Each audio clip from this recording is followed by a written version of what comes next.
एक दिन कृष्ण भगवान और अर्जुन एक साथ बैठे हुए थे तो भगवान बोलते हैं कि कर्ण से बड़ा कोई दानी इस दुनिया में नहीं है।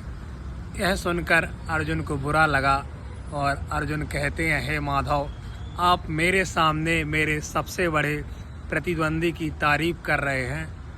यह सुनकर मुझे दुख होता है कि आप मेरी साथ रहकर दूसरों की तारीफ़ करते हैं।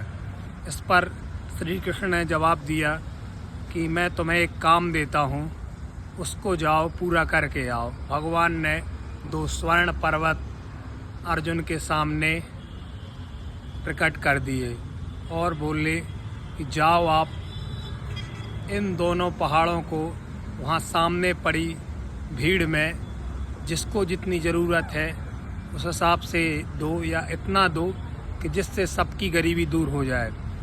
अर्जुन को जब वहाँ पहाड़ के पास पहुँचे तो अर्जुन को यह समझ में नहीं आया कि कितना किसको देना चाहिए जिससे उसकी ज़रूरत पूरी हो जाए और उसकी गरीबी दूर हो जाए। अर्जुन इस कार्य में असफल हुए और भगवान के पास हाथ जोड़कर पहुँच गए कि मैं इस कार्य को पूर्ण नहीं कर पा सकता।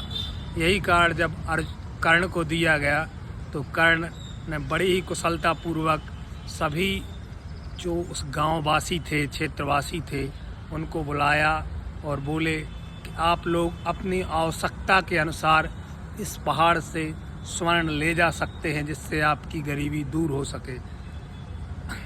यह कार्य बड़ी ही निष्ठापूर्ण तरीके से पूर्ण हुआ और सभी लोग अपनी आवश्यकता के अनुसार सोना ले गए। इस पर अर्जुन को भी लगा कि हाँ भाई, मैं ऐसा क्यों नहीं कर पाया। इस पर कृष्ण भगवान कहते हैं, कभी कभी अगर विरोधी भी अपना कुशल योग्य है तो उसकी तारीफ़ भी हमें करनी चाहिए और सुननी चाहिए। गीता में यही ज्ञान हमें मिलता है।